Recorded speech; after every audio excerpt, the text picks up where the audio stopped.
Okay, don't screw, pay attention. Oftentimes, people ask the question, how is it or how was it that the ancient Africans were able to resist slave masters and colonial masters? They were able to fight them with jars, bows and arrows. Okay, at the wall of Adowa, the Ethiopians were able to fight and defeat the Italians with less sophisticated weapons. What was their momentum? What was the courage? What has changed today in the African man?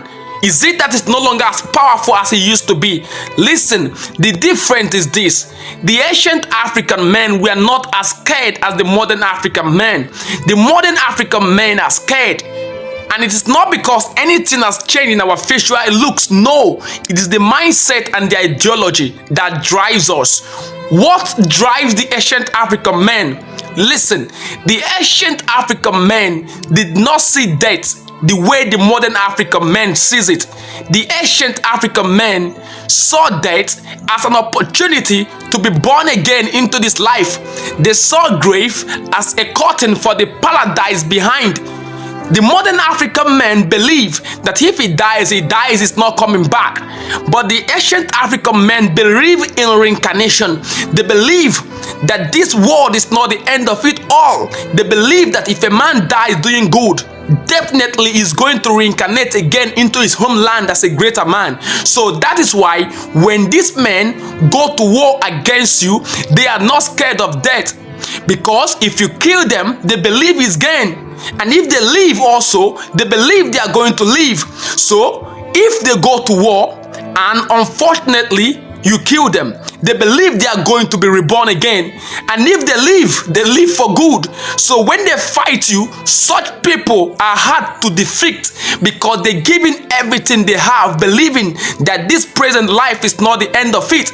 And that was why in 1803, the Igbo slaves were able to drown themselves at St. Simeon Island, Dumban Greek, Georgia country, without feeling scared. Do you know what it means for a man and a woman to drown themselves? They believed that they will reincarnate again, and that is why they were singing in their native language. Meaning the water spirit that brought us will take us back home. Okay, they believed that physical death is not the end of their lives. So they were able to push the colonial masters, the slave masters, they were able to push them overboard and drown themselves because they believe that it's better to die than to live on your knees as slaves. Okay, so the ancient African man did not see death the way the modern African man sees death. The modern African man does not want to die. He does not want to die.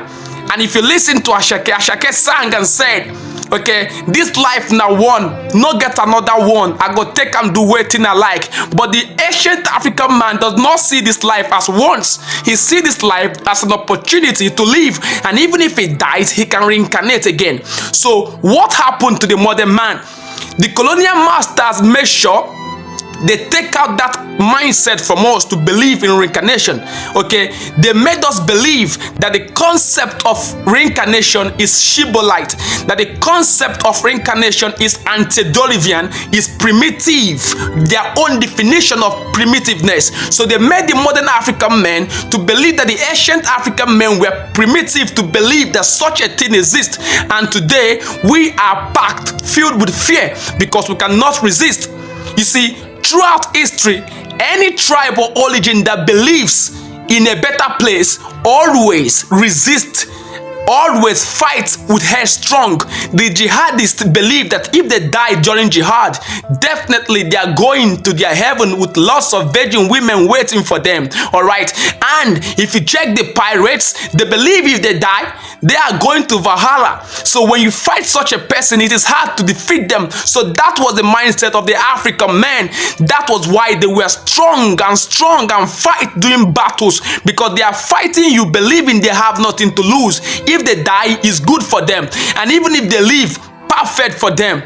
Do you understand? So the ancient African man had so many concepts that prompted him to defend his territory without fear of what happens.